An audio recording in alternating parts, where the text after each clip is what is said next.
Catherine a commencé à s'inquiéter après avoir remarqué que 2 enfants sans surveillance s'étaient rendus dans la forêt pendant 2 jours consécutifs en direction d'une maison abandonnée. Elle a décidé de découvrir pourquoi afin de s'assurer qu'ils n'avaient pas d'ennui. Catherine Adams est une veuve de 35 ans. Elle et son mari étaient avocats, et tous deux aimaient se promener en forêt, ce qu'ils faisaient tous les week-ends. Catherine a poursuivi cette routine même après la mort de son mari, car elle pensait que cela lui permettait de rester proche de lui. Un mois particulier, elle s'est rendue compte qu'elle avait vu 2 enfants marcher dans la forêt dans la même direction sans la surveillance d'un adulte. Ils étaient là lorsqu'elle est partie en randonnée un samedi, et le lendemain également. Les enfants sont manifestement nés à des années d'intervalle. La fille avait l'air d'avoir environ 14 ans, tandis que le garçon avait l'air d'avoir environ 8 ans. Ils se ressemblaient et étaient bien habillés, avec des vêtements bien repassés et des chaussures neuves. Pour s'assurer que les enfants n'avaient pas d'ennui, Catherine a décidé de les suivre. Elle les a vus entrer dans une maison abandonnée, où ils ont passé un certain temps. En s'approchant, Catherine décide de regarder par la fenêtre. Elle y voit un homme vêtu de vieux vêtements en lambeaux serrer les 2 enfants dans ses bras. Elle s'est précipitée à l'intérieur, pensant que l'homme profitait d'eux, et a menacé d'appeler la police. Qu'est-ce ce que vous faites à ces enfants? Laissez-les partir ou j'appelle la police, a-t-elle ordonné. L'homme et les 2 enfants ont été surpris de voir quelqu'un d'autre dans la maison avec eux. Pourquoi appelleriez-vous la police? Est-ce que si estimal que les enfants d'un homme lui rendent visite après que sa femme l'a chassé de la maison? Ou est-ce que j'ai l'air de préparer quelque chose de louche? S'il vous plaît, n'appelez pas la police, s'écria le petit garçon. Si est notre père. Notre mère lui a interdit de nous rendre visite, alors nous avons trouvé des moyens de lui rendre visite à la place. Nous l'aimons tellement et nous ne voulons pas vivre sans lui, a-t-il expliqué. Se rendant compte de son erreur, Catherine s'est rapidement excusée.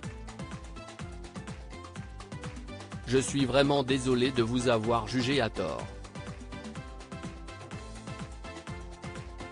J'ai juste été alarmée par le fait que 2 enfants sans surveillance erraient dans les bois et se retrouvaient dans une maison abandonnée avec un homme. Je suis désolée d'avoir mal interprété la situation. Ce n'est pas grave. Vous aviez de bonnes intentions, répond l'homme. Je m'appelle Arnold. Voici ma fille Anna et mon fils Karl. Venez, asseyez-vous. Prenons du thé, dit-il en offrant une chaise à Catherine. Catherine sourit et accepta de rester. C'était le moins qu'elle puisse faire après avoir fait irruption chez eux sans y avoir été invitée. Pendant qu'il buvait, Arnold expliqua que la maison appartenait à son arrière-grand-père. Il ne voulait pas se retrouver à la rue, alors il s'est contenté d'une maison au milieu de la forêt. J'espère que vous ne m'en voudrez pas, Arnold. Que s'est-il passé avec votre femme? Demanda Catherine. Eh bien, j'ai été licencié parce que l'entreprise dans laquelle je travaillais a déposé le bilan.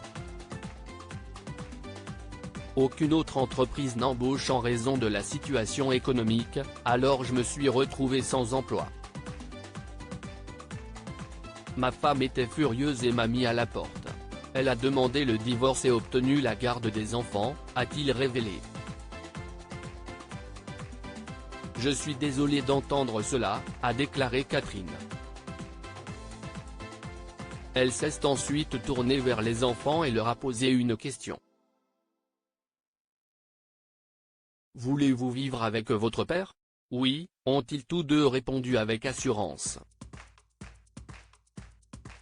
Notre mère a trouvé un homme pour remplacer notre père dès qu'elle l'a mis à la porte. Je crois qu'ils se voyaient déjà avant qu'elle ne décide de le quitter.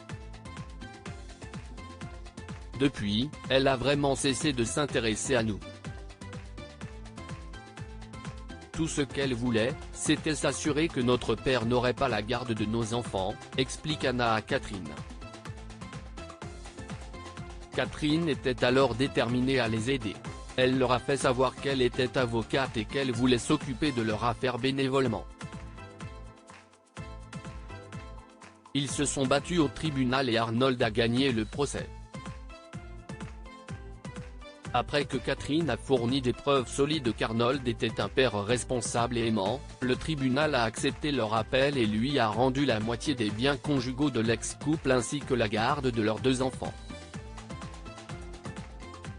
Merci, Catherine. Vous avez changé notre vie pour toujours, a déclaré Arnold à la sortie de la salle d'audience. Tu n'as pas besoin de le dire. Je suis heureuse d'avoir pu faire cela pour vous, a-t-elle répondu avec un sourire. Je sais qu'il faudra quelques jours avant qu'ils ne vous rendent vos biens. Si vous le souhaitez, vous pouvez tous les 3 rester chez moi pour le moment. J'ai des chambres supplémentaires, leur proposa Catherine.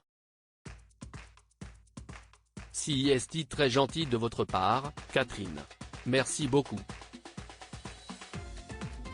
Mais avant cela, vous devez nous rejoindre, mes enfants et moi, dans notre restaurant préféré. Aujourd'hui, si est la fête, lui a répondu Arnold. Dans les jours qui ont suivi, Arnold et Catherine ont commencé à faire connaissance. Arnold a révélé qu'il était attiré par elle depuis leur première rencontre dans la forêt, et Catherine a admis que c'était réciproque. Après avoir divorcé de son ex-femme, Arnold et Catherine ont décidé de se marier. Ils ont fini par élever Anna et Karl ensemble dans un foyer heureux et aimant. Que pouvons-nous apprendre de cette histoire? Nous ne devrions jamais être prompts à juger une situation. Catherine a jugé Arnold à cause de son apparence, sans se rendre compte qu'il était simplement un père aimant pour ses enfants. Il n'est jamais trop tard pour tout recommencer. Arnold pensait avoir tout perdu après que sa femme l'a mis à la porte et a demandé le divorce. Cependant, il a pu repartir à zéro après que Catherine est entrée dans sa vie et l'a changé pour le mieux. Partagez cette histoire avec vos proches. Elle pourrait les inspirer et leur faire plaisir.